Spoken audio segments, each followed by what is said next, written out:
Action's on Steven Silverman. Queens under the gun.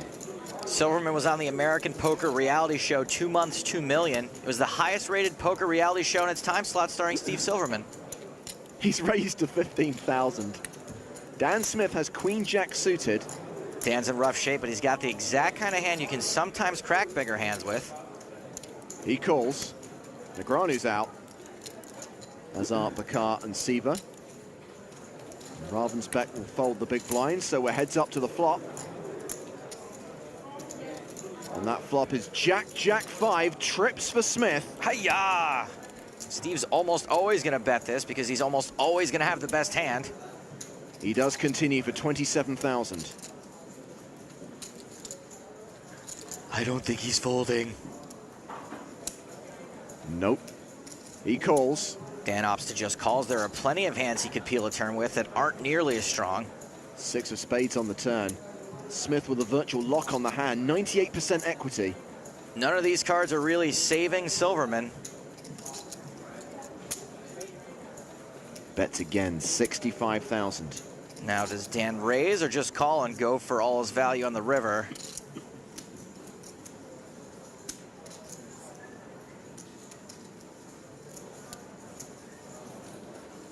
He calls. River it is. 230,000 in the middle, Silverman with not much more than that behind. The case jack on the river, quads for Dan Smith. This is just a horrific card for Silverman. He's now got a full house, and in his mind, he's only losing the aces or kings, which probably would have gotten him 3-bet pre-flop. Silverman shoves. Oy. Call. Dan Smith calls. Quick check of the quads. Put in. No kidding. That is just brutal. Steven Silverman eliminated. Good luck, guys. Appreciate that. He folds. Eric Seidel opens from under the gun +1 with ace-queen to 16,000. Dan Smith has kings. Almost always going to see a 3-bet with kings. Not this time, he just calls. Interesting. Dan's not wanting to look too strong, so he just calls. Calling reps a much wider range, and there's always a chance someone gets cute behind you. Heads up to the flop. Quack, quack, quack. Eric will probably continue with what he presumes will be the best hand a big percentage of the time. Dan, of course, flops a full house. Seidel does continue for 18,000. Let's see if Dan continues to play this deceptively by just calling. I think raising here would be a real mistake.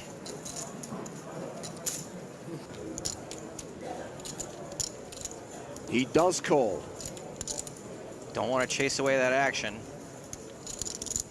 The turn is a queen. Seidel now has a full house. Really terrible card for Eric. He's now going to have the best hand almost all of the time.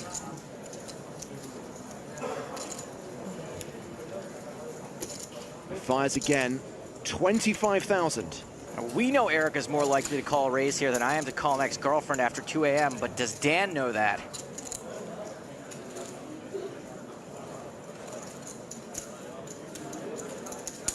Dan does raise, makes it 75,000 total. Dan claims to keep his cool in these spots. What do you people think? Is he giving anything away? Let us know on Twitter, #EVTBarcelona. Now, don't get me wrong, this raise looks extremely strong, but A, Dan's had quads once already. What are the odds, am I right, people? B, B, and C closing. Always be closing. A? I remember now. Even though that raise looks super strong, there are, in Eric's mind, only 2 hands that are beating him, kings and aces. And what are the odds Dan flatted with those pre-flop? On this occasion, he did. Seidel now checks the river, having called Smith's raise on the turn. Would have been really sick if a deuce had hit. Dan obviously has to bet again, but he can't be like me when a girl lets me buy her a drink in a bar, all eager. That's how you scare him off. 234,000 in the pot. He bets 200,000. This is just a gross spot for Eric, you can tell, because all the liquid just drained from his body. You can't fault him for thinking about this, and you can't fault him if he eventually calls either. You can, however, throw him a parade if he somehow manages to lay this down. This is your run-of-the-mill / incredibly rare cooler crying call. He can't get away from it. He calls, and Smith gets maximum value. Eric Seidel's been getting brutalized by Dan Smith today. Seidel loses 310,000 there. Dan, don't say anything. Don't look at him. He is a legend. I like the way he played that. In all things considered, I think it was really, really good way to play it. Quiet, Daniel. He's right there. So Dan Smith extends his chip lead. He's now playing. He's in the cutoff. And he has pocket aces. Well, if you're looking to be the chip leader, I always recommend picking up aces. I don't know why more players don't do it. It's a no-brainer. He raises to 14,000. Negreanu has jacks. Daniel's been pretty miserable so far today, and it looks like he might get his wish for it all to be coming to an end. I'm gonna make it 38,000. And when I screw it up, it end up That'll be a 3-bet. being potpourri of the mess. Math is hard. Dr. Scalp is out of there. Back on Smith. I'm thinking re-raise. Which will probably induce a shove, which will be called. Okay, good luck. I call. Sure enough. That's good. I was like, whatever, let's just do it. I told you no thinking today, no matter what, I promised. Story checks out. I was happy he raised me. I really was. I wanted to get it in, but not against that. To prepay. I don't think you're allowed to get cute when you have aces. None of that. No jack. Not even close. Negreanu is going to need to see a jack on the turn or river to survive. Aces, huh? Yep. Just the river to come. 2 outs for Daniel Negreanu. Good luck, man. I don't think it's coming anymore. I changed my mind. Insurance? He's in this tournament for 100,000. He's got an amazing record in the super high roller format. He's 3 for 3 so far. Dan Smith. He can do it. Make that 3 for 4. Good luck, man. All right, bud. Good luck, y'all. Michael Watson, 6-5 suited.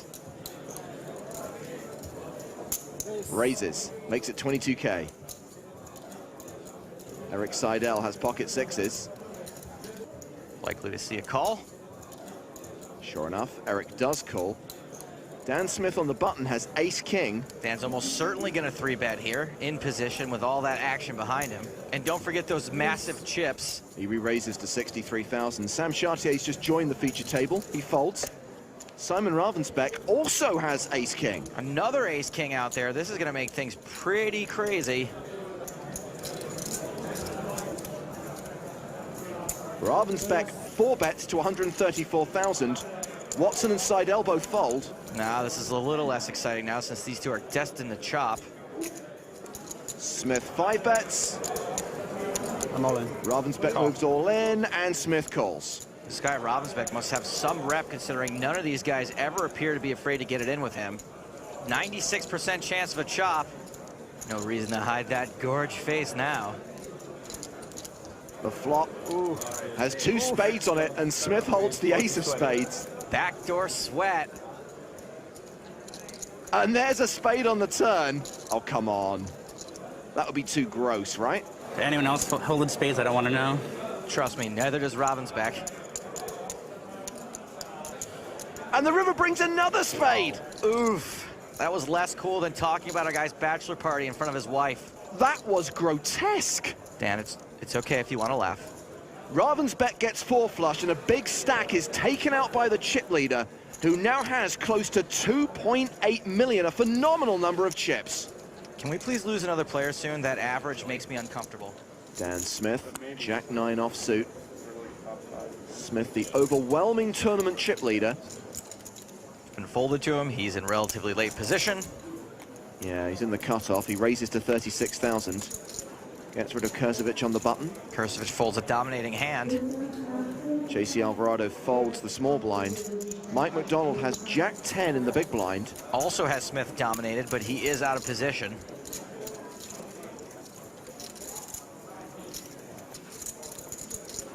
Looks like Mike will defend, and we will see a flop. That flop, 7 Jack 9, 2 pair for Smith, the straight draw and top pair for McDonald. This flop is the worst thing that happened to a McDonald since trans fats got banned. McDonald checks to the razor. Smith continues for 52,000. Even though Mike's way behind, top pair and a good gut shot is almost just as good. Just not quite. McDonald calls. Looks like he might even think his hand is too strong to raise there. The turn is another jack, another full house for Dan Smith. McDonald improves to trips. This is just getting insanely bad. This is the worst thing to happen to a McDonald's since New York City banned large sodas. McDonald checks a second time. Smith, or better second time by the looks of things. Sure enough, 133,000. There's a good shot. Mike just calls again, wanting Dan to keep repping that jack, which he is doing because he has it. How much is Mike McDonald going to lose in this hand? At least another 133,000. Yeah, he calls, taking us to the river. 462,000 in the pot. No 10 on the river. Smith still good. Let's see how Mike plays this. Does he lead the river and hope for a call? No, he checks the river and hopes for a bet. He's going to get it. He is gonna get it. 371,000. That is a huge bet. Now Mike might be worried Dan's actually got a better jack. This is one of those polarizing bet sizes. Dan's not doing this with most of his non-nut value hands. I call. Mike calls. Whoops. 1.2 million chip pot will slide across to Dan Smith. There's really not much you can do there. You gonna fold 3 jacks? No. Hand was just a cold deck. The worst thing to happen to a McDonald's since heart disease.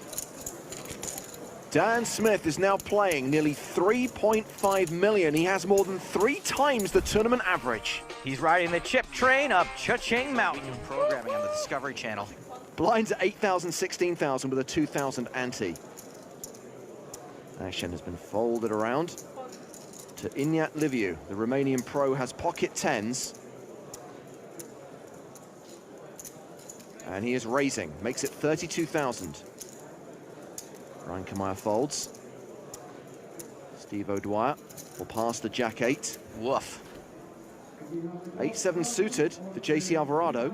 On the button, yum, yum. If this hand looks delicious, then being in position is like looking at its picture on the menu.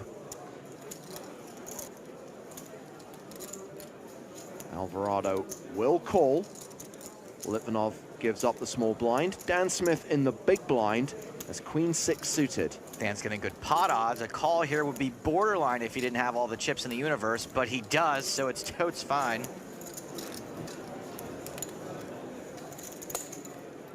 So Smith calls as well. We are going 3-way to the flop.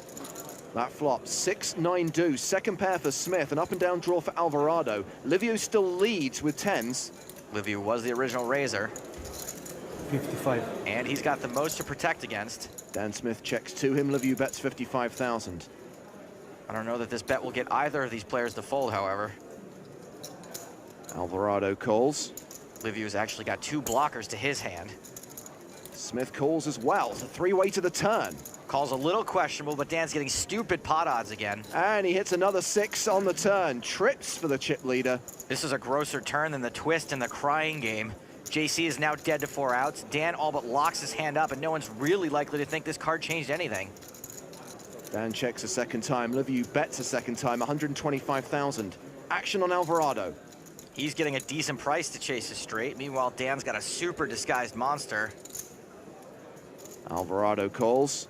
JC was getting an even better price, assuming Dan comes along for the ride. And spoiler alert, he's not folding. But is he raising? No, he's calling. Dan overcalls on 3 streets. Gotta wonder if anyone's spidey sense is tingling yet. 3-way to the river, which is another 6. This is the second time in the tournament that Dan Smith has had quads. The second time today. All pairs now have full houses, just like Liviu over there has got. Smith checks a third time. Liviu now checks as well. Wow, either a very astute player or a guy who's gonna lose value a lot of the time. I'm willing to chalk it up to some kind of insane physical read. Alvarado with the